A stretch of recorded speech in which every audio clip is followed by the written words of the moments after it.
Happy Rakshabandhan भाभी। नमस्ते। खुश रहिए दीदी। पर आप तो मुझे बिना बताए ही आ गई। अगर आपको आना ही था तो मुझे बता के आती। मुझे भी तो अपने मायके जाना है ना। सॉरी भाभी, वो एक्चुअली ना मेरी भी ननंद आ गई थी तो थोड़ा उसी में बिजी हो गई मैं। ठीक है, अब आप आ ही गई है तो मैं क्या बोल सकती हूँ। बैठिए, आप पानी लेके आती हूँ मैं। हाँ सुनो, तुम्हारी बहन आई हुई है घर पे। बहन आई हुई है? जब तक यहाँ से चली नहीं जाती तब तक तुम बाहर मत निकलना। 10 रुपए का राखी लेके आती है और 10 हजार लूट के चली जाती है महारानी। इतना मेहनत से पैसा कमाते हो तुम, इसलिए अपना मुंह बंद करके चुपचाप अंदर ही रहना, ठीक है। ये लीजिए पानी।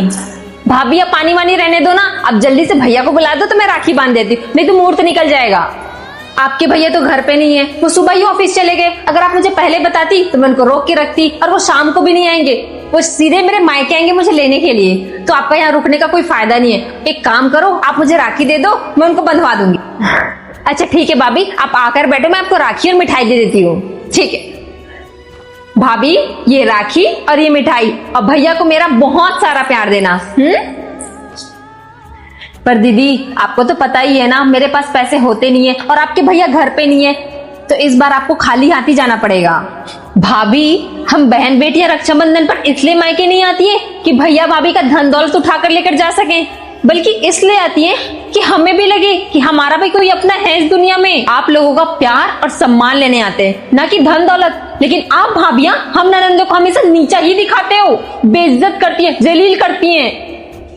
ये क्यों भूल जाती है कि इस घर में हम बेटियों का भी पूरा पूरा हक होता है, लेकिन हम लोग अपना सब कुछ खुशी खुशी दे देते हैं कि आप लोग खुश रह सको। लेकिन जब हम ननंदे 2 दिन के लिए इस घर में आती हैं तो आप लोग हम लोग को पराया फील कराते हो।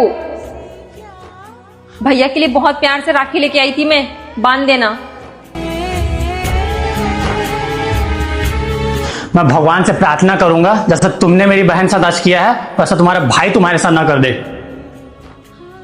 दीदी, मैंने आपसे झूठ बोला था, आपके भैया घर पे ही हैं, उन्हें आके राखी बांध दो ना प्लीज।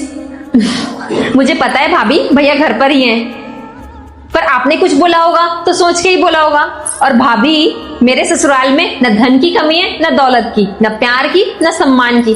मैं तो मम्मी पापा के जाने के बाद यहाँ सिर्फ प्यार और सम्मान लेने आई थी। अब वही नहीं मिला तो मैं एक दिन भी नहीं रुक सकती। जा रही हूँ मैं।